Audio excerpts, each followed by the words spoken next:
네, 이제 9장을 보죠. 이제는 하나님께서 보라라고 합니다. 내가 어떻게 이들을 심판하는지를 보라라고 하는 사실을 사람들에게 말씀해주고 있어요. 하나님께서 큰 소리로 말씀하시는 거예요. 큰 소리로 부르짖어도 안 듣지만 하나님께서는 큰 소리로 부릅니다.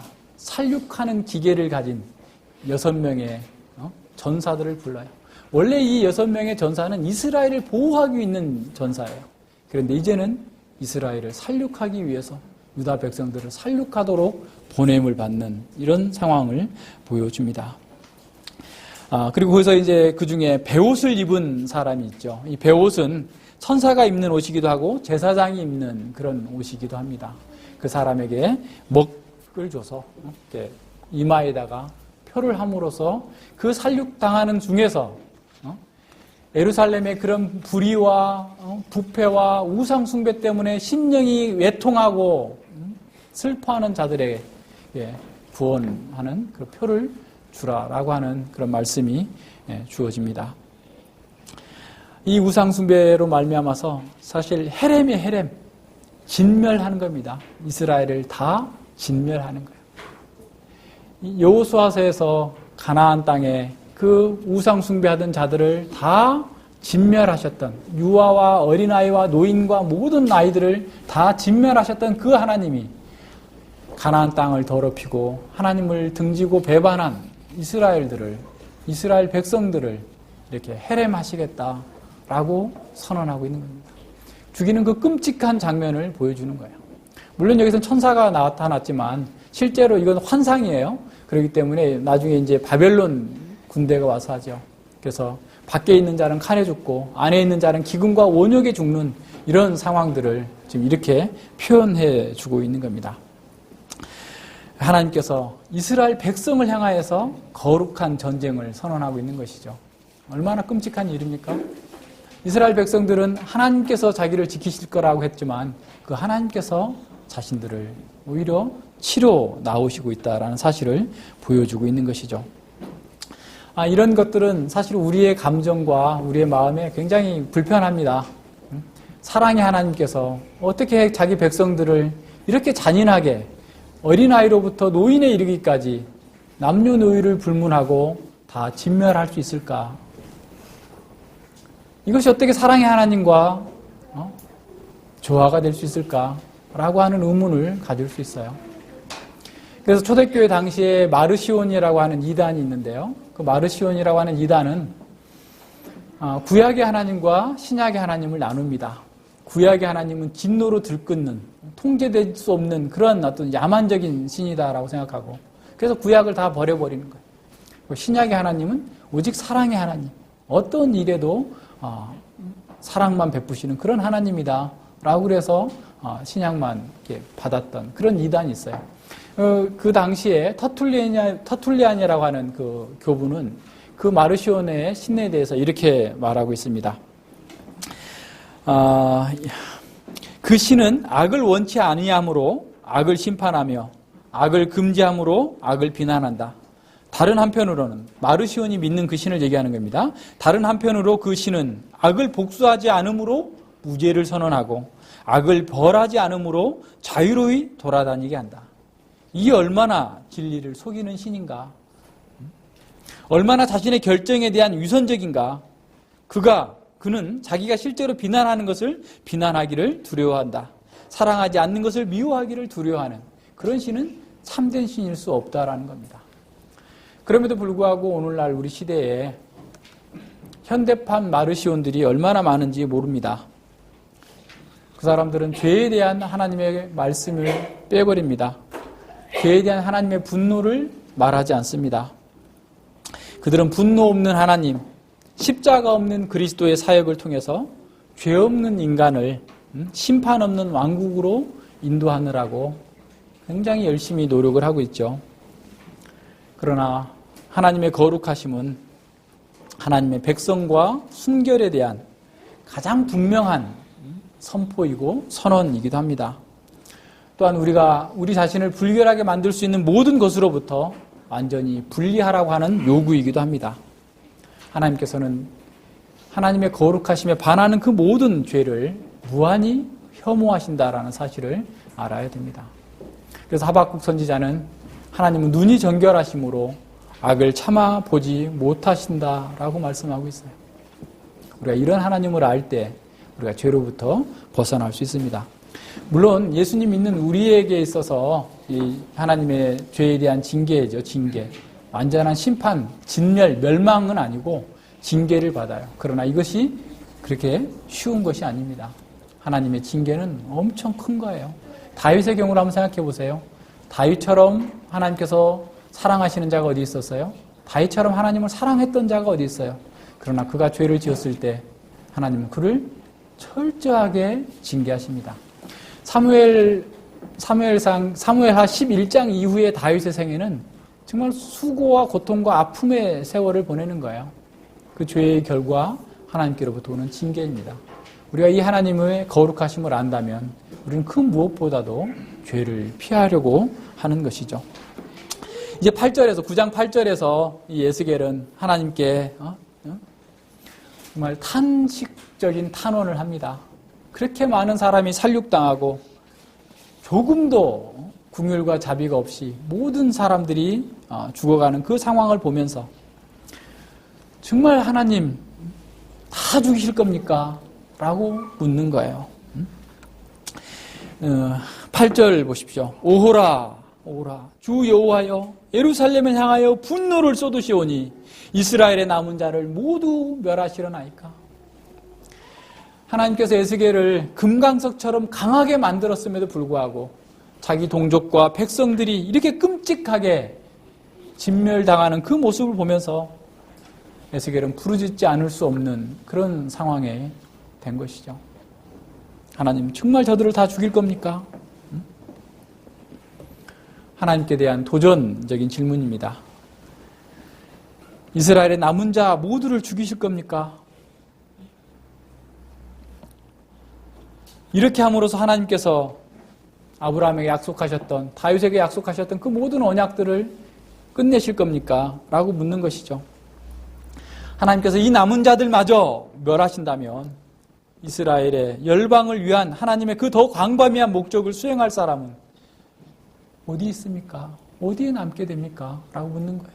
하나님의 영광을 나타내고 모든 열방을 그리스도께로 불러와야 되는, 하나님께로 불러와야 되는 이 택하신 나라요, 거룩한 백성이요, 제사장 나라를 없이 하시면 누가 그 일을 해서 누가 하나님의 영광을 드러낼 수 있을까요? 라고 하는 그런 탄원입니다. 이스라엘이 진멸된다면 여호와를 아는 지식을 열방에 누가 전할 수 있겠습니까? 하나님의 계획을 이렇게 무너뜨리실 겁니까? 라고 묻는 것이죠. 아마도 이러한 것들이 에스겔의 마음을 강하게 짓눌렀을 것입니다. 에스겔의 더 깊은 관심은 죽어가는 자들에 대한 연민뿐만 아니라 그것을 통해서 드러나야 될 하나님의 영광이 끝난 겁니까? 라고 하는데 더 초점이 맞춰져 있는 겁니다. 과연 하나님께서 남은 자들마저 멸하시려고 합니까?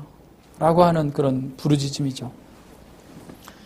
하나님께서 대답을 하시지 않는데 11절에서 그 답을 주십니다. 가는 베옷을 입고 허리에 먹그릇을 찬 사람이 복명하여 가로되 주께서 내게 명하신 대로 내가 다 준행하였나이다 라고 말씀하고 있는 것이죠. 남은 자들은 살려둘 거다. 남은 자들에게는 희망이 있다 라고 하는 것으로 에스겔에게 위로를 주시는 그런 말씀입니다. 근데 그 남은 자들은 예루살렘의 그 죄를 보면서 하나님 앞에서 울고 고통스러워하고 탄식하던 그런 사람들입니다. 오늘날도 사실은 우리가 이 마지막 심판에 구원받는 사람은 하나님의 임하의 표를 받은 사람들입니다. 이 세상의 죄를 보면서, 교회의 죄를 보면서 탄식하며 울며 회개하는 사람들입니다. 그런 사람만이 자기의 죄를 볼 수 있을 것이고, 자기의 죄를 보면서 탄식하는 사람만이 예수 그리스도의 십자가를 의존할 것입니다. 따라서 지금 우리에게 가장 무엇보다도 중요한 것은 하나님의 마지막 심판을 피할 수 있는 표가 있는가라는 겁니다. 그리스도의 보혈을 우리의 이마에 찍어 놓고 있는가? 단순히 우리가 세례를 받았다고 그래가지고 그 세례 의식에 참여했다고 해서 그것이 표요인이다라고 생각을 하면 안 됩니다. 형식은 내용에 의해서 유효하게 됩니다. 세례 의식은 우리가 복음적인 삶을 통하여서 그 세례 의식이 유효하다라는 것을 우리가 확정하는 것이죠. 이제 우리가 세례를 받은 사람이라고 한다면 우리가 누구를 섬기고 어떻게 섬길 것인가에 대해서는 우리의 권한 바뀝니다. 우리는 하나님의 뜻을 따라서 살 사람이고 우리가 누구를 선택할 권리가 없어요. 우리는 그리스도의 군대입니다. 그리스도의 권위 아래 있는 사람들입니다. 우리는 우리 마음대로 그 군대를 떠나서 휴가 갈 수 없어요. 우리는 우리 마음대로 그리스도의 군대를 이탈할 수 없습니다. 우리는 행군해야 되는 사람들이에요. 이제 에스겔서 37장에 가서 보면 마른 뼈들이 생기를 입고 살아나죠. 그럴 때 그들을 뭐라고 말하죠? 큰 군대라, 큰 군대라. 여호와의 군대다. 우리가 구원받았다고 한다면 우리는 구원받은 그 순간에 여호와의 군대입니다. 그러면 군대에서 가장 중요한 게 뭐죠? 명령의 명령. 지휘관의 명령에 절대 복종하는 겁니다. 우리 전에 불멸의 이순신에서 그 이순신 장군의 고뇌를 우리는 그린 그 드라마를 본 적이 있는데요. 이순신 장군은 굉장한 용장이죠. 나라를 위기에서 구해낸 그런 용장입니다. 근데 탈영병이 생겼어요. 3명이서 몰래 도망쳤습니다. 잡아다가 다 목을 끊어서 효수해야 합니다. 효수. 목을 끊어서 달아놔요. 이유를 들어보면 정말 가슴 아픈 이유예요. 아이를 낳았는데 아내가 미역국도 못 먹고 죽어간다는 소식을 들었습니다. 내가 그걸 보고 어떻게 안 갈 수 있겠습니까? 등등의 이유가 있어요. 그럼에도 불구하고 이순신 장군은 냉정하게 효수하라. 지금 1대 100을 싸우고 있는 그 전장에서 군기가 무너지면 그 나라는 그냥 무너지는 거예요. 그 3명의 목숨보다 나라를 위기에서 구하기 위해서 이순신 장군은 그렇게 하고 자기는 엄청나게 울고 고통 속에서 그 문제를 풀어나갑니다.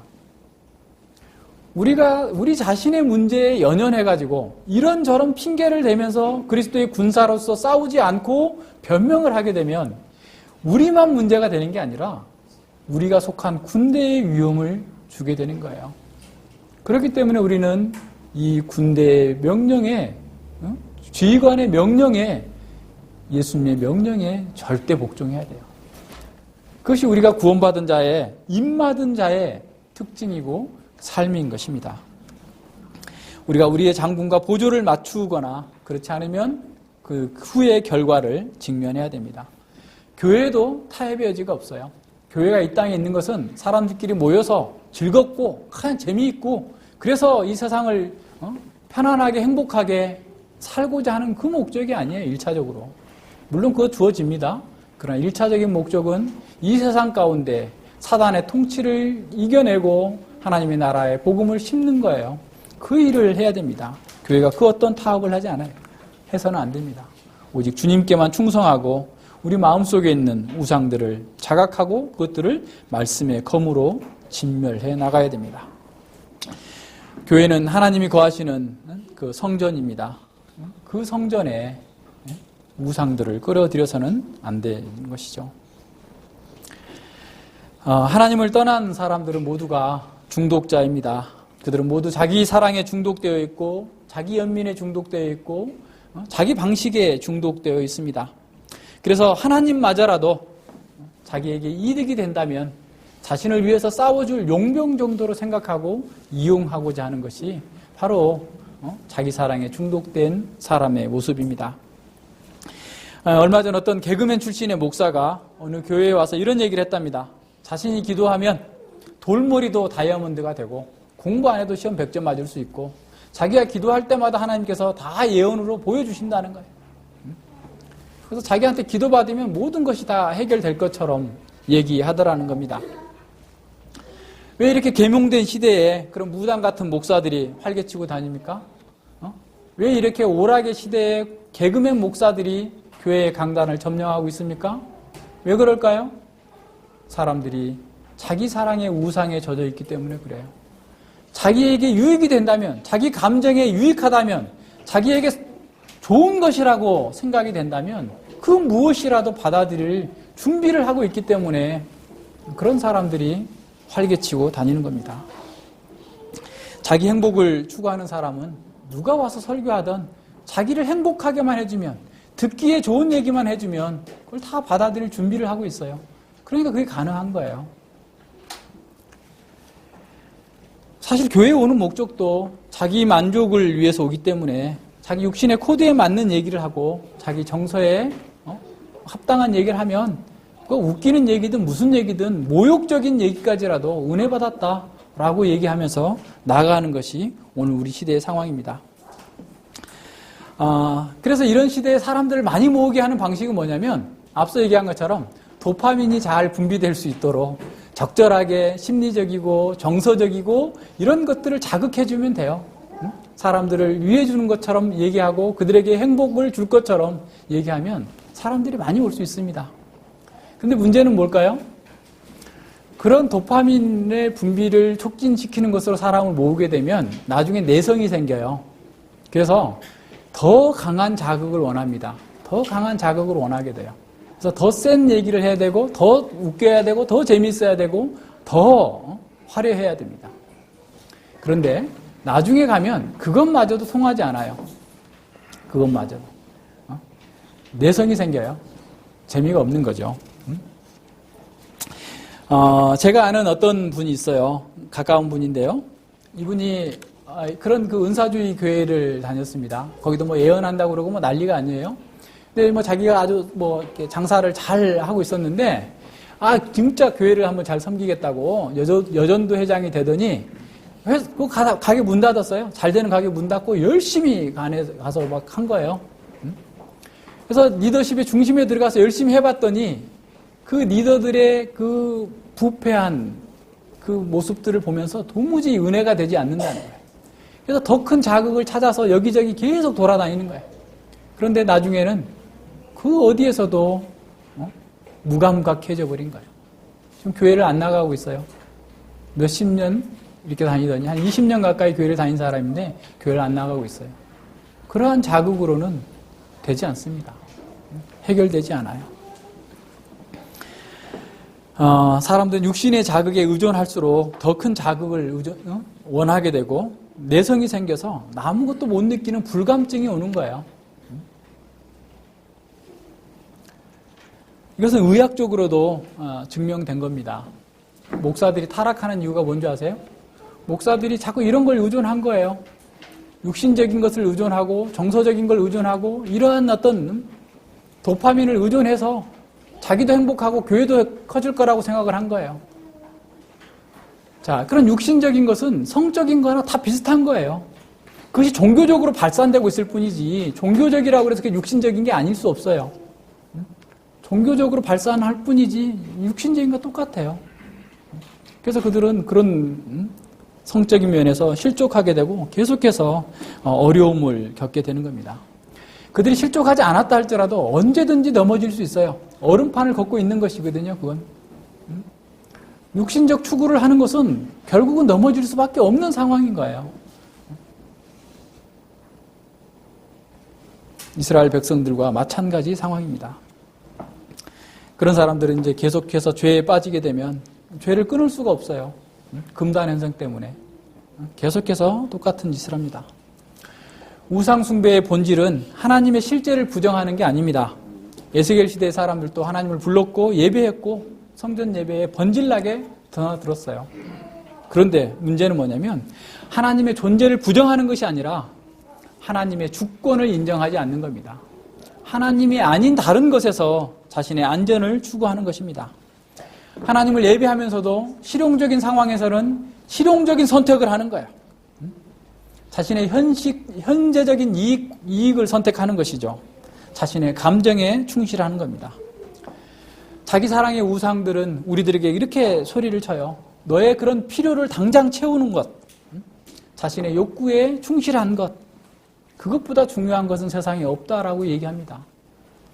그래서 교회를 다니면서도 결정적인 순간에 자기 감정, 자기 이익에 따라서 선택하게 되는 거죠. 과거에나 현재나 이 종교 시장에는 모든 가능한 선택들을 진열해 놓고 그럴듯하게 포장해서 사람들에게 만족을 주겠다라고 하는 그런 마케팅에 열중하는 사람들이 있습니다. 이렇게 하지 않으면 자기 사랑에 중독된 사람들은 오지 않기 때문에 그런 거죠. 뭔가 만족을 줄 것처럼 얘기합니다. 그래서 이러한 종교 시장의 상황을 잘 읽는 그런 뛰어난 장사꾼들은 사람들에게 아주 탁월한 그런 것들을 소개하죠. 그런데 그 사업가들은 어떻게 하냐면 하나님을 섬기는 것과 자기를 섬기는 것을 오버랩 시켜요. 그래서 하나님을 섬기는 것처럼 얘기하지만 실제로는 자기를 섬기도록 만들어주는 그런 방법들을 사용하고 있습니다. 그래서 사람들은 열심히 하나님을 예배하는 것처럼 보이지만 실제로는 자기 욕망을 섬기도록 만들어주는 거죠. 그런 사람들은 이런 면에서 아주 탁월한 재주를 가졌어요. 하나님의 말씀도 정말 표시 안 나게 짜집기 해서 마치 그런 것처럼 소개하기도 합니다. 그러나 앞서 얘기한 것처럼 형식이 내용에 의해서 유효하게 됩니다. 진정한 예배, 참된 예배는 복음에 합당한 삶을 사는 것으로 확실한 삶을 드러내는 겁니다. 이런 마케팅 교회들에서 숨길 수 없는 한 가지가 있는데 그건 뭐냐면 자기 부정, 좁은 길, 제자도, 죄에 대한 지적이 없어요.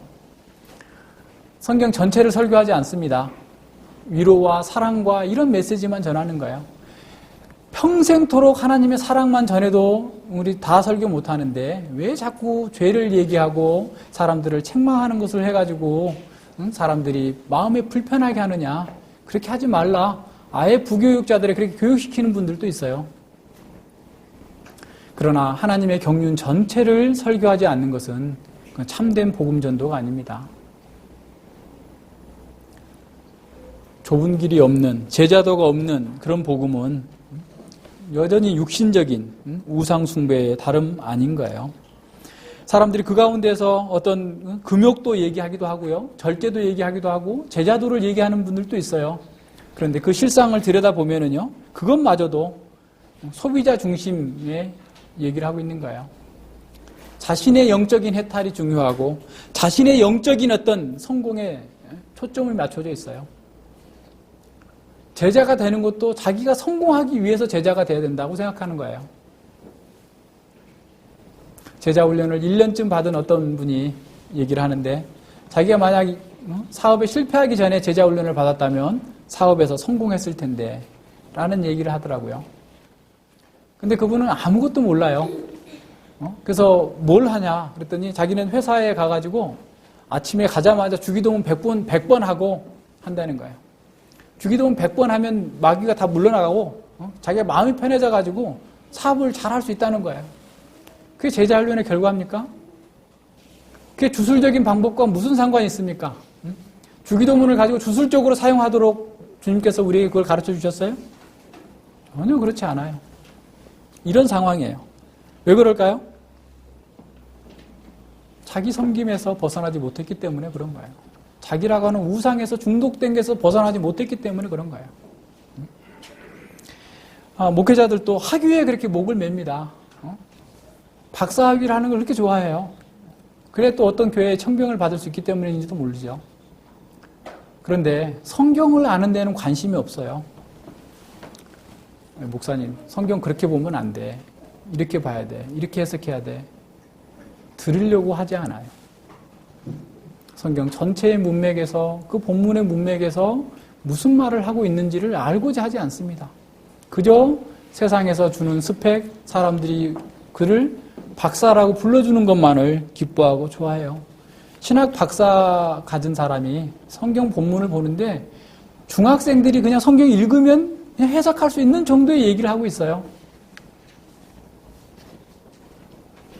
신학 박사가 왜 필요합니까? 교회를 말씀으로 섬기는 것 이외에 그보다 더 중요한 게 뭡니까? 너무 다른 것에 초점이 맞춰져 있습니다. 하나님께서 에스겔에게 보여주는 것은 무엇이죠? 이와 같은 것들은 가증스러운 거다라는 거예요. 그것을 버려야 된다라고 얘기하고 있는 겁니다.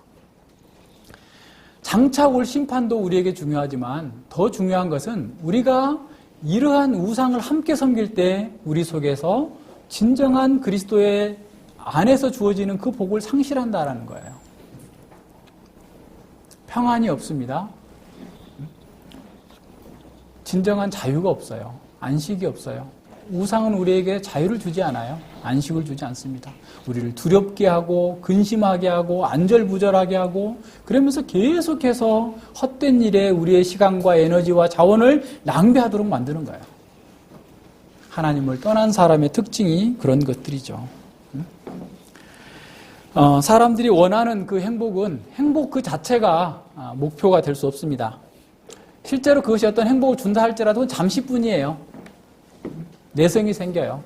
1억 벌어서 행복했는데 한 달 동안 행복했는데 10억 벌어도 며칠밖에 안 행복하고 100억을 벌어도 무덤덤해서 아무런 느낌이 없다. 그냥 생활이 편리한 것뿐이다 라고 얘기합니다. 동일한 자극으로는 도파민이 나오지 분비가 되지 않아요. 그래서 그런 거죠. 그래서 우리는 그걸 찾으면 안 돼요. 이런 중독의 비참함은 그 끝이 멸망이다라는 거예요. 그래서 예수님께서 바로 우리가 그런 중독에서 벗어날 수 있도록 하시려고 우리를 구원하러 이 땅에 오신 겁니다. 인간이 이처럼 치명적인 자기 사랑이라고 하는 중독을 치료할 수 있는 유일한 길은 예수님을 믿고 하나님의 형상을 회복하는 것뿐입니다. 보스가 얘기한 것처럼 하나님의 형상은 영성, 그리고 창의성, 합리성, 도덕성입니다. 이것이 회복되었을 때 가장 행복한 거예요. 가장 자유한 삶을 살 수 있고 복된 삶을 살 수 있습니다. 우리가 영적으로 병들어 있기 때문에 배부르지 못할 것, 헛된 것들을 찾아서 세상을 헤매고 있는 거예요. 우리가 창조성이 억압이 되면, 우리의 자유의지가 억압이 되면 우리는 중독에 빠지게 됩니다. 우리가 합리성이 억압이 되게 되면 그것도 중독에 빠져요. 합리적으로 생각하지 않아요. 이단들이 왜 이렇게 득세하는 줄 아세요? 사람들이 합리적이지 않기 때문에 그래요. 생각을 하지 않아요. 극단으로 치우쳐 가고 있는 것입니다. 도덕성을 잃어버릴 때 우리가 인간성을 상실하고 그 속에서 진정한 복을 누릴 수 없습니다. 근데 우리가 예수님을 믿으면 이런 모든 것에서 온전한 회복을 이루어요. 그 회복은 우리의 삶의 현장에서 드러나도록 되어 있습니다. 우리 그리스도인들은 극단에 치우치지 않도록 해야 돼요. 좌우로나 우로나 극단으로 치우치는 것이 바로 우상 숭배로 가는 것입니다. 우리 안에 있는 우상을 철저하게 우리는 제거하고 치유하는 길은 오직 말씀의 치유밖에 없습니다. 이제 그리스도인들도 근본적으로는, 존재론적으로는 우상에서 벗어났어요. 사단의 권세에서 벗어났어요. 하나님의 아들의 나라, 사랑의 아들의 나라로 옮겨졌어요. 그러나 우리의 부패한 육신은 그대로 가지고 있기 때문에 계속해서 우상과 싸워야 돼요. 어떻게 싸울 거예요? 이 우상을 어떻게 없앨 거예요? 그건 말씀밖에 없습니다. 그래서 로고스 테라피를 써야 돼요. 말씀으로만 그것이 가능합니다. 말씀의 기갈이 있는 곳에는 어떠한 치명적인 치료도, 치명적인 이 중독도 치료되지 않습니다. 말씀의 기갈이 있는 곳에는 참된 생명력이 없어요. 말씀의 기갈이 있는 곳에서는 진정한 행복과 자유도 없습니다. 우리가 교훈의 본을 마음에 순종하는 것을 통해서 죄의 종으로부터 벗어나서 의의 종으로, 자유의 종으로 살아갈 수 있게 되는 겁니다. 시편 19편 7절로 8절에서 여호와의 율법은 완전하여 영혼을 소생시키며 여호와의 증거는 확실하여 우둔한 자를 지혜롭게 하며 여호와의 교훈은 정직하여 마음을 기쁘게 하고 여호와의 계명은 순결하여 눈을 밝게 하시도다 라고 말씀하고 있습니다. 우리 하나님의 말씀을 좀 더 깊이 연구해야 됩니다. 그리고 묵상해야 돼요. 제가 사실 설교하면서 우리 각자에게 다 맞는 적용을 할 수가 없어요. 그건 여러분이 해야 될 일입니다. 저도 저 스스로에게 합니다. 저도 오늘 새벽에 산에 가서 기도하면서 하나님, 제 속에서 부셔뜨려야 될 우상이 보여주십시오. 제가 혹시 다른 것을 사랑하고 있지 않는지, 하나님의 자리에 다른 것을 두고 있지 않는지, 내 마음의 자리에 하나님께서 미워하시는 것을 두고도 깨닫지 못하고 있는 것이 무엇인지 보게 하여 주십시오. 기도하는 거예요. 기도하셔야 됩니다. 매번 그 말씀을 붙들고 우리 자신에게 적용하고 자신에게 그 삶 속에서 드러날 수 있도록 해줘야 됩니다. 우리는 세상을 향해서 살육하는 것이 아니라 우리 속에 있는 우상에 대해서 살육하는 기계를 들여야 돼. 이 우리 속에 있는 우상들을 말씀의 칼로, 성령의 검으로 과감하게 조금도 봐주지 말고 잘라내야 됩니다. 우리가 평생 해야 될 싸움은 바로 이거예요. 우리의 거룩한 전쟁은 바로 이겁니다. 어디 불당에 가가지고 절에 가가지고 땅 밟게 하는 것이 아니라 그 타락한 영성에서 하는 얘기예요. 우리 속에 있는 이 부패한 우상들을 깨기 위해서 우리가 과감하게 나서서 싸워야 됩니다. 이것이 우리가 우리 사랑에, 자기 사랑의 중독을 깨고 진정한 치유의 길로 나아가는 길입니다. 소요리 문답 제1문답에서 얘기하고 있는 것처럼 하나님께서 하나님을 영화롭게 하고 그를 영원토록 즐거워하는 것이 사람의 본분이고 그렇게 사는 것이 진정한 행복이에요. 그렇게 사는 것이 진정한 안식입니다. 그것을 하나님께서 우리에게 주시고자 오신 거예요. C.S. 루이스는 이렇게 말합니다. 찬양은 즐거움을 완성한다. 우리가 하나님을 찬양할 때 우리의 모든 즐거움과 만족은 완성되어지는 겁니다. 그리고 우리는 마지막으로 에스겔처럼 이 시대를 향하여서 하나님께 부르짖어야 됩니다. 하나님, 이 시대에 남은 자들이 어디 있습니까? 이 시대에 교회가 무너져 가고 있고 하나님의 백성들이 타락해 가고 있는데 남은 자들이 어디 있습니까? 마케팅 교회에 숨겨져 있어서 자기 추구적인 무기력한 삶을 살고 있는 것은 아닙니까? 하나님이여, 그들을 살려주시옵소서. 그들을 말씀으로 회복시켜 주시옵소서 라고 기도해야 됩니다. 많은 사람들이 뭐 말씀 해가지고 교회가 되냐? 그거 갖고는 안 돼. 말씀만 전해가지고 교회가 돼? 우리를 조롱하고 있어요. 적당히 세상의 걸 따라가야지. 군대도 여자들이 장교가 되는데 왜 여자는 목사가 못 된다고 그러는 거야? 등등의 얘기를 하면서 하나님의 방식이 아닌 사람의 방식을 교회에 끌어들이고 무당들이 나와서 설치고 있는 이런 시대의 교회를 향하여서 하나님께 부르짖어야 됩니다. 남은 자들에게 생명을 주시고 하나님의 참된 교회들에게 말씀을 주셔서 진정한 부흥을 이루어 주시옵소서. 그들이 영적으로 강하고 담대하게 하나님의 전쟁에 나와서 승리할 수 있는 사람들 되게 해 주십시오. 먼저 우리가 우리 속에 있는 우상을 제거하고 강화해져서 사람들을 이끌 수 있는 그런 사람들이 되길 바랍니다. 기도하겠습니다. 하나님 아버지, 감사를 드립니다.